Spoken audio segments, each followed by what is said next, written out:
Inside the Hall of Fame. Now, can you dig that? Welcome inside the Hall of Fame. I'm Booker T, six-time world champ, two-time Hall of Fame. I got my man Brad Gilmore here with me, as always, and we got a very, very, very special guest here today with us, Trish Stratus. She's getting ready to go on the Bad Girls Tour, and it's going to kick off this weekend in San Antonio, Texas, at the Big Texas Comic-Con, going down Saturday and Sunday. I don't see the time here, but we'll make sure Trish let you know exactly what time she's going to be there. But at 2 o'clock, she's going to be taking questions. Big Q&A. I know you guys got a lot of questions for Trish Stratus, but before we even get there, we got Trish Stratus right here inside the Hall of Fame. Getting out champagne wishes and caviar dreams, man. How you doing, Trish? I'm doing good. How are you, my fellow Hall of Famer? Best class ever. Yeah, man. Just throwing it out there. Man. Hell of a class, man. Hell of a class. But talk to me. You getting ready to kick off this Bad Girl Tour. Talk to me about that. And what's going to be so bad about this tour? The bad is here. So I put the bad in girl after that run I just did. I'm just, you know what, like, I love these autographs, as you know, right? We do these autograph sessions, and they're just like, when WWE, when they set them up, you really get maybe 5 minutes with them, right? And you just, hello, good to see you, and you kind of sign. When I do these autograph tours, like I get, or the signings rather, I get a chance to like get up close and personal, and it's just amazing, right? It's nice to like, because I mean, at the end of the day, it's the fans who make us who we are, make us or break us. And so to give back to them, be there. And then like, you have these moments where you could get their personal stories. Like, oh, last time you were here, I remember seeing you live when I was 10. You hear story, have moments where you can feel really old, But what I started noticing is like, as I went, I had to put everything on hold with my autograph sessions when I was back, doing the regular road for a good chunk of time, 6 months, I guess. But like when I did a couple in between, the cool thing is seeing like this new generation that I have appealed to with this latest run. And I've seen like the dads like, oh my God, I grew up watching you. And they're like, and now my son's watching you, which is like so amazing to know you're affecting. I mean, yes, makes you feel old, but also amazing, right? That you're affecting these generations and they're watching together, and it's really cool. So yeah, we just set up this tour right off, coming out of the run and just basically hitting everything. And we're number of stops all over the place. And we got people suggesting, and we've added a couple more stops even too. And it's just nice to do that, get back and see the fans. Go get this paper, baby. That's what it's all about. No, man, I love the autograph signings myself. Every time I do an autograph signing, it's always a moment. It's always a moment for those fans. And I don't care if the autograph signing is for 3 hours, 5 hours. I'll stand up the whole time. Oh my gosh. I'll make sure I give that fan that ultimate experience, because when they leave, it's a memory that they're going to have for the rest of their life. And I always say it could be a good memory or a bad memory. They always say you never want to meet your heroes. Yeah. But I always say when they meet me, I want to make sure they have that moment that they're going to, it's going to live forever. So I understand totally as far as that go. As far as just coming off, this 6 month run, how's the body holding up? Oh my God, so good. Like I still to this day, I'm like, okay, so the cage match was about a month ago. I was like, is it gonna kick in? Like, am I gonna be like, whoa, my back? Like it's a miracle actually. Like after that cage match, I literally woke up the next day and totally bruised. Like that's a big, for sure, bruised. I mean, I don't know if I gotta get my iron checked or what it is. Emergency. Get your iron checked. Just a reminder for you, Brad. It's just like bruised for sure. Visually, I was a mess, but my back, like I was like back, limbs, bones, like every head, neck, everything felt great. Like I just couldn't believe it. Fell off a 15-foot drop at one point and just like fine, And I'm telling you, like I don't know if it's yoga, but I always say like it's like here's like, how are you keeping in shape? And it's like I do my yoga, I do my weights, but I mean keeping your body lubricated and like doing the sort of thing that yoga allows, it has been, I think, what has allowed me to perform at that level at this age. I'm not big into yoga or anything like that, but I tell you what, I start stretching a whole lot lately, and It's a big difference, a huge difference, as far as just being able to get up and sit down, just little bitty things like that. Yeah. You feel a whole lot different. I go, wow, so every morning, that's what I've been doing. I've been getting up in the morning, stretching. Of course, Brad and I, we drink this stuff called AG1. It's a green, which like a vitamin drink every morning. And for Thanks. me, staying healthy at this age is definitely important. But being in the ring, I can only imagine how my body would feel. You say you feel awesome coming after, that huge cage match, Payback 2023 with Becky Lynch. What a match! If this is the swan song, if it truly is the swan song, what a hell of a way to go out. How did you feel about getting in the ring and mixing up with Becky Lynch? Well, gosh, I mean, Becky and I, like, it was something we wanted to do for a while. We had talked about it. Like, we interacted, I guess, back in, I would say maybe 2021, where there was a Canadian tour going on and they were stopping in Toronto and they asked me to host the events. And so Becky and I knew we'd be getting in the ring together and, doing some interaction. But I didn't, and it's funny because, there's just people you're like, oh, dream match, and people's like, and just by fans, right? They have these fantasy matches. I know like Sasha Banks, Trish Stratus is like a fantasy match since we had our interaction at the 2018 Royal Rumble, right? It's still on people's minds. And so when people say, who's your dream match? And I would always say like, gosh, I love to wrestle Natty, or, I'd throw but I honestly I just didn't really throw, I always admired Becky as an athlete and performer, but maybe didn't see the Trish Stratus, Becky Lynch thing. Or maybe naturally fans didn't. So it wasn't like in the, kind of top of mind.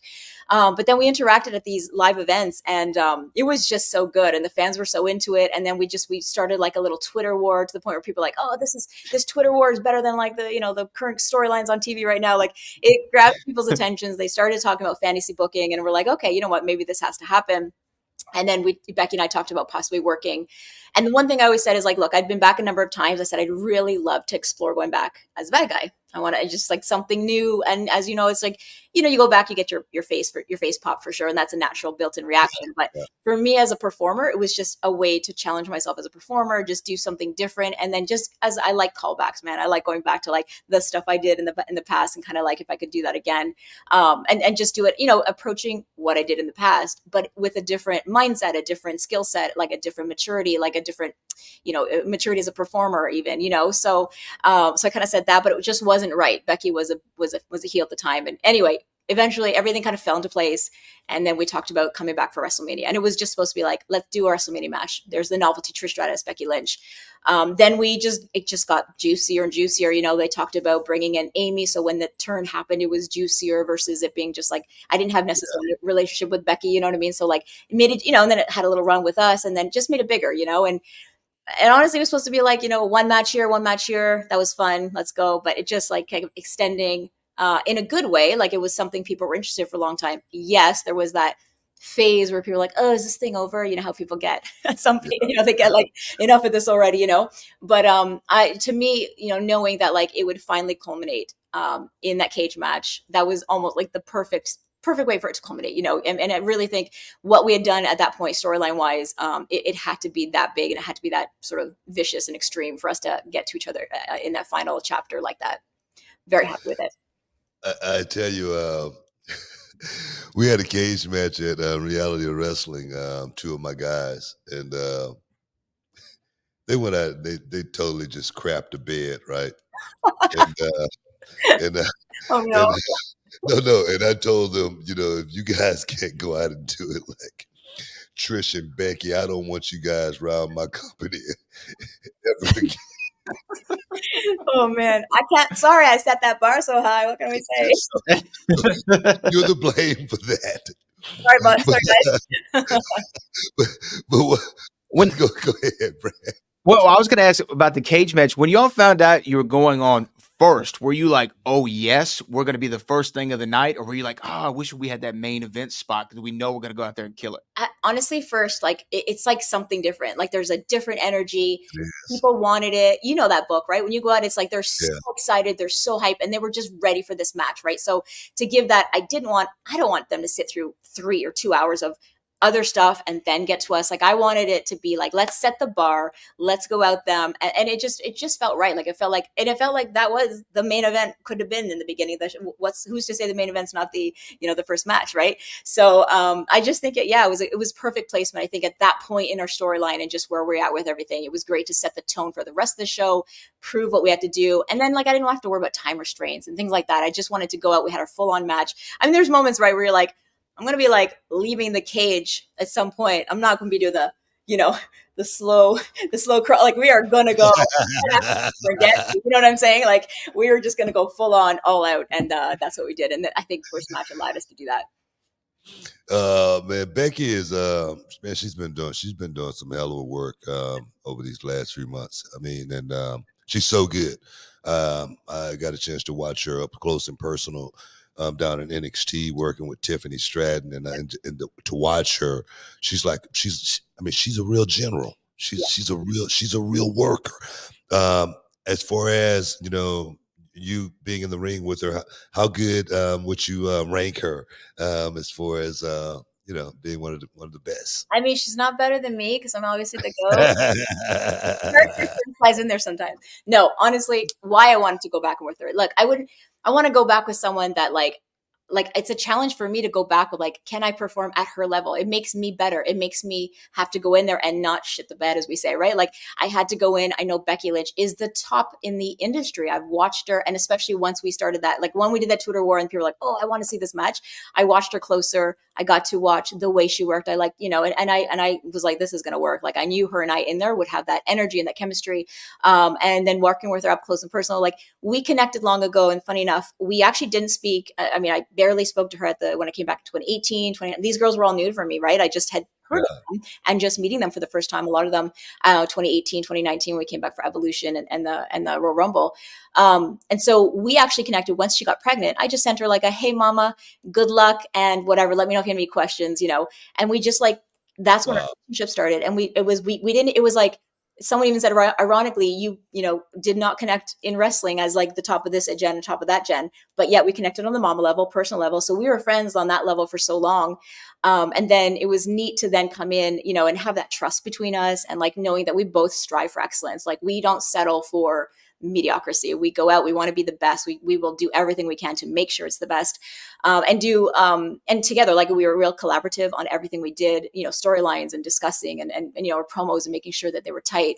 And it just was great. Like we worked so nicely together. And, I started, I think it was just towards the end, I ended up doing like some live events. It was Canadian events. They're always like, let's get the Trish on there. Right. So, I did the live events and we were like, damn, this was so fun. Like if we had done more of that, like we thought in retrospect, we should have been doing the live events just because it's fun, right? Like it's fun to get in there and like, just find that chemistry and find that little, like, just because I mean, it's a trek, right? It's you're on the road and it's a lot and the weekly thing is a lot, but to get and have that little elements of fun, as the live events are just a little extra something where you can just have fun, experiment, just let loose a little bit, and not take things as serious or be like strict on timelines and things or time restrictions and stuff like that. So we connected really well. And then just getting in there, like as you said, watching her, she's a real ring general. We both just had like the same goal every time we went out. We just wanted to be like most memorable, most talked about, deliver our best. And it worked, we just, and we meshed really well out there. And yeah, loved every minute working with her, love her, admire everything about her and what she's done for the industry. How did during the run, it was just a fun run to watch the ebbs and flows of where y'all were going with your characters. Where did it come into play to bring in Zoey Stark? How did that idea come about? Was that something that you and Becky thought about? Was that something the company came to and said, hey, we'd love to have her along for this story? Hunter and I talked about it at one point. And just like, not necessarily Zoey, but it was like, I don't know, do we need a little, like something to maybe get you some muscle? Like maybe one of those, like we were talking about me being a bit of a chicken shit heel and like, what can I do? So, I mean, back in the day I had Tyson Tomko, and I hid behind him and, back in the day, it was funny because we think about it, like in the 2000s, right? There wasn't any females getting a guy as their heater, so to speak, right? So I was lucky to have him back in the day, and I thought, yeah, that worked, for me to have that and sort of like chicken shit behind her or whoever we chose. It could be guy, girl, whatever it was. And then they brought up Zoey, and I think she was just ready, from what they were, and Booker, you would know, but she was ready in NXT to like go to the next level, right? She had proven herself over there, and they brought her in. Loved the idea. We were super excited about the surprise element, because it was kind of like just another part of the story to be like, surprise, another kind of turn that you didn't expect. And for me, like, going back, it's a little selfish. Like, I do it for myself. I want to see it, challenge myself, etc. But I want to make sure I'm also giving back to the business. Like, what am I here for? It's not just for me to, like, make sure I leave my legacy more than I already have. It's really about. And so when I started to, and so working with Becky is one thing, but it's not like I'm not giving her the rub. You know what I mean? Like, she's Becky Lynch, right? We're definitely complementing each other. But when I got to work with Zoey, and then having that ability to, like, do the stuff, Booker, that we did on Tough Enough, right? Where Yeah. how do I do this? Even when I left, I'm still, we don't like each other right now, but we're still in touch, and there's, I want to help her. I want to help her. Like, is this t-shirt okay? Now let's go with this, or this. No, don't put the jacket. When you come out, took the jacket off here. These little tiny details, which I feel like, that's one thing about my career. I've always, like, for me, it's always the details, right? Like, you're not quite sure what stands out about that segment. It's always those little details that you don't think about, but they're in there, and that's why it stands out. And so I like to be able to parlay that to Zoey, and so for me, that was, like, really good, a real, like, not passing the torch, but it was a coming around moment where I could actually give back to the business and, like, see this amazing star and help mold her and help get her ready for the big time. And I think, we had a great relationship, and it was great for the storyline as well. It's called a rub. That's what it's called. It's called a rub. Hey, let me get this plug here real quick. Trish Stratus is going to be in San Antonio, Texas, at the big Texas Comic Con this weekend, guys. Saturday and Sunday, as well. It's going to be doing a big Q&A at 2 p.m. It's going to be going down at the where's that going down at? Henry Gonzalez. At the Henry B. Gonzalez. There it is, Convention Gonzalez Convention Center. Yeah, you guys make sure you got to go out there and check it out. Speaking of, you worked, your generation, of course, and now you working with Becky Lynch, and that's totally another generation. 10 years prior, from that, we're looking at the Trish Stratus era. I'm sorry, Tiffany Stratus era. What do you think about? When I see you guys, I see, like, almost like a mirror image in a certain way, because you was that. When I watch you coming up, Trish, you was always the girl next door, but you was the supermodel, and you was the girl that could beat all the other girls up at the same time. And when I see Tiffany, I see a lot of those same qualities, and I was wondering what you thought about Tiffany Stratton.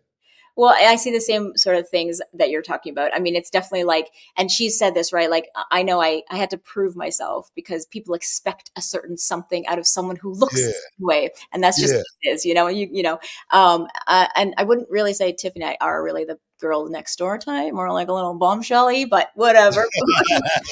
No, but you could be the girl next door. Yeah, for sure. I mean, personality wise. Yeah, for sure. But, we have this, like, and so there's a lot of prejudgment, and there's a lot of preconceived notions about what that person or personality can deliver. And so for me, I thrived on knocking down those preconceived notions. That was that's what drove me, was be like, you think I can do this, but I'm going to do this. I'm going to prove myself. But I knew I had to prove myself. Even to the boys, when I first came in, I had to prove myself to the boys. And I know that Tiffany's had that similar journey, just because of the way she looks, you know what I mean? And so, and because of her lack of background, just like I had. I didn't come from a traditional background. I didn't have the traditional upbringing. So we were both sort of in that same predicament. But yet having those chances and taking those, and like she did with her Extreme Rules match, taking those opportunities and seizing them, and knowing, like, this will then solidify, shut those people up and solidify your, each step along the way in building your legacy. So love what she's doing. I don't know. I've tackled the 10-year generational gap. So maybe how old is she? I got Trishy time, Tippy time. Any thoughts on a match like that ever coming to fruition? Oh man, I don't know. Let me check my schedule. I have this Bad Girl tour happening. I don't know. We'll see. I mean, I'm available at certain times. This is my thing. I was always going back. Like, it's always about, and every time I've been back, right? It's about, will I have fun? Will it be entertaining for the fans? Is it different for the fans? Will I do something that will help the business? Those are like the sort of the boxes I need to check.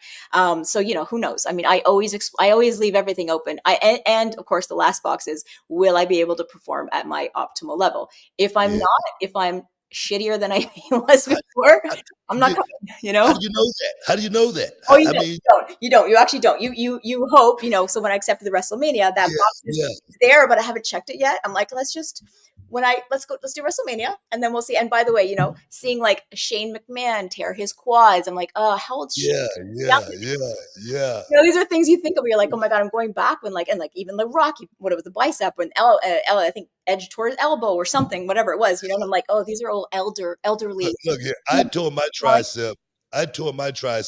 Just pointing. Oh God. Jesus.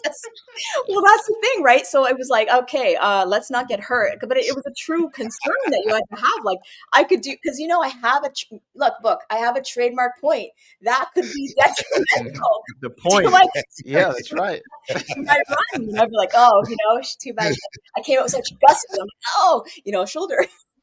But that was a box that I had to only check afterwards. And by the way, I went into WrestleMania that year, Oh my God. 2 years ago. It was only in May, March, what is it? April, right? So April. going into WrestleMania, I didn't know. We'll have to, because I didn't have a match yet at that point. We had just a little bit of interaction, some run-ins, and you do your best of spots, and it's fine.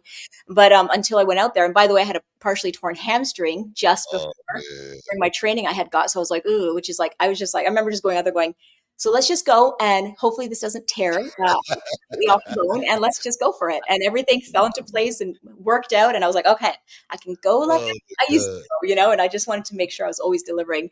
I don't want to deliver 60. I don't want to go out there. I'm not going to bring you 60% of Trish. If I can bring you 100%, let's go, Wow. And and people can see obviously Trish Stratus at the Bad Girl Tour, TrishStratus.com/Bad Girl Tour. But you're talking about staying in shape. And Booker and I were saying we're taking some supplements, but you just signed a new deal with Stacker 2. Yeah. You're going to be representing their Chew Gummies. Can you talk a little bit about how that came about? Oh, it's so cool because as people remember, so what I loved doing when I came back, I was like, and it was like, if kind of a thing where I would do these callbacks, like everything from the mask to like a certain move to like a motion to like a phrase, like a callback to one of my, catchphrases. People were like, the people that are into it, right? They were like, oh, I love when she did that. So it's kind of funny how the Stacker 2 is a bit of that again. It's sort of like a callback to like, I was in their ads with the soprano guy, Polly Walnut. Is that his name? Polly Walnut? Was it Walnuts with an S? I don't know. Anyway. And that was like 2003. It's literally 20 years ago, right? So to go back to that relationship was really cool. And knowing that my roots is fitness, right? I started as a fitness model, and it's obviously been the continuous theme throughout my life and my career.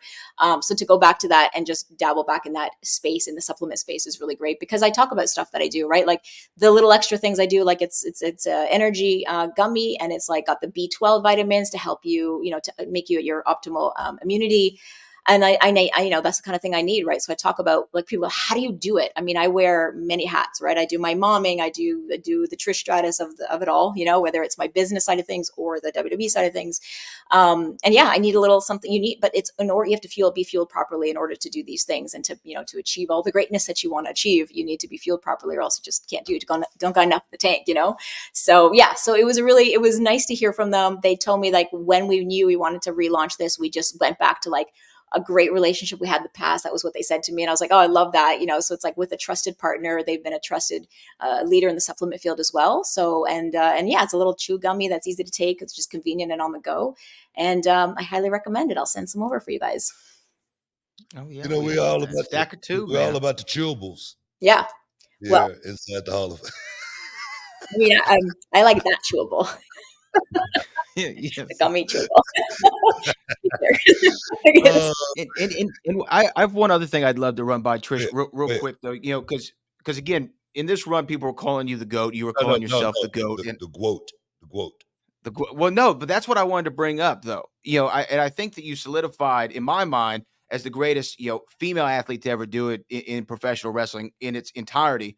But I also think that you, along with a few other women who have reached kind of that level, should be talked about more in just the greatest of all time conversation, men and women. Do you feel that same way? And do you feel that perhaps Trish Stratus, when you look at it, is in that greatest of all time conversation, men or women? I mean, I'm not going to say I am, but I mean, there has been conversations. When I heard the cage match, like people talking about the cage match after, I really loved seeing not just this is a good girls cage match. Like I didn't see that. It was like, this could be the contender for one of the best cage matches I've seen, or one of the better storytelling I've seen in a cage, and things like that. So I've always sort of strived for that, to not be separated by a woman or by our gender, and even back in the day, like I was just a big advocate for, like, when they were giving us the Divas moniker, and I was like, it didn't match us.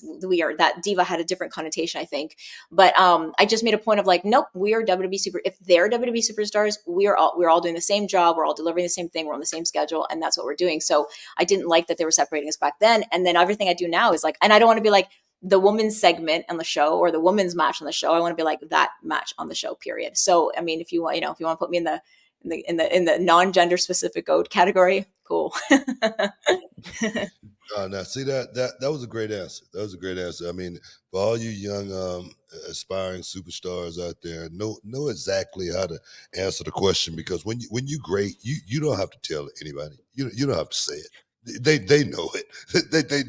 It just comes along with the territory. It's like chicks in championships. They go together. Trish, she knows all about that. I didn't write my name as GOAT when in the studio. Like when you write, I didn't write it as GOAT.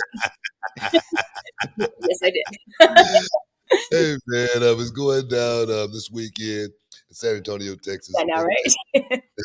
Big Texas Comic Con at the Henry B. Gonzalez Convention Center. Hey, what time are you going to be out there? What time you start?